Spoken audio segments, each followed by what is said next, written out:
आमचं चुकलं काय, आम्ही रात्री 3 वाजता निघालो तिथनं. मग हारेगाव सोडलं, हारेगावपासून ती कमान सोडली पुढे आलो. निघालो तर एक टू व्हीलरवर एक माणूस होता, तो गाडीच्या पाठी नाही का, 4 व्हीलर आणि 2 व्हीलरचा स्पीड मॅच नाही होऊ शकत. तर तो आमच्या पाठी आणि ना असाच लात मारायचा गाडीवरती. काकांनी गाडी स्लो केली. त्याला विचारलं काय प्रॉब्लेम आहे तुला, तर म्हणे नाही ही गाडी भेंड्याची भेंड्यालाच चालली.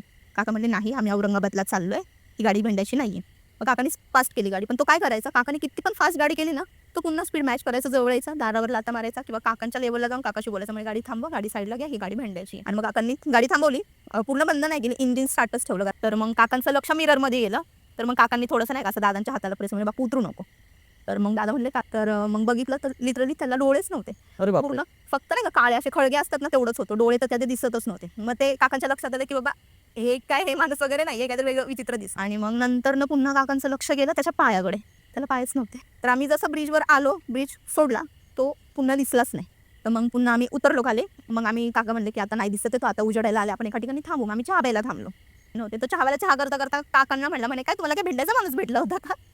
असले सगळे शॉक, सगळे शांत. मग सगळे त्याच्याजवळ गेलो आणि म्हणलं तुम्हाला कसं कळलं की आम्हाला तो भेंड्याला जायचं. म्हणे मी सांगतो त्याची स्टोरी. मग त्या चहावाल्याने त्याची स्टोरी सांगितली. ते काय म्हणाले माहिती आहे का, तो जो माणूस आहे ना तो हारेगावला गेला होता, यात्राच होती हारेगावची. मग त्याने हारेगाव सोडलं आणि तो त्याच्या घरी भेंड्याला चालला होता. आणि त्या रोडला म्हणजे तो उसाचे ट्रक चालतात, तर त्याने हारेगाव सोडलं आणि तो घरी जात असताना त्याचा ॲक्सिडेंट झाला आणि तो ट्रक खाली गेला. आणि त्याचा ट्रक काय झालं माहिती आहे का, कमरेवरनं पूर्ण गेला, त्याचा पायाचा भाग पूर्ण गेला. आणि मग आमच्यासोबतच नव्हतं घडला. जेव्हा त्याच्या हवाल्यासोबत बोलला ना, तर मग तो म्हणला हे तुमच्यासोबत नाही, जे पण कुठं कोण निघतं ना रात्री 3ला 2ला त्यांना तो दिसतो. आणि तो एकच वाक्य बोलतो, कुठलची गाडी आहे, भेंड्याची आणि भेंड्यालाच चालली. हा व्हिडिओ पूर्ण पाहण्यासाठी बायोमध्ये लिंक दिलेली आहे, लिंकवर क्लिक करा आणि मिस्ट्री टॉक्स यूट्यूब चॅनलला जाऊन पूर्ण व्हिडिओ पहा.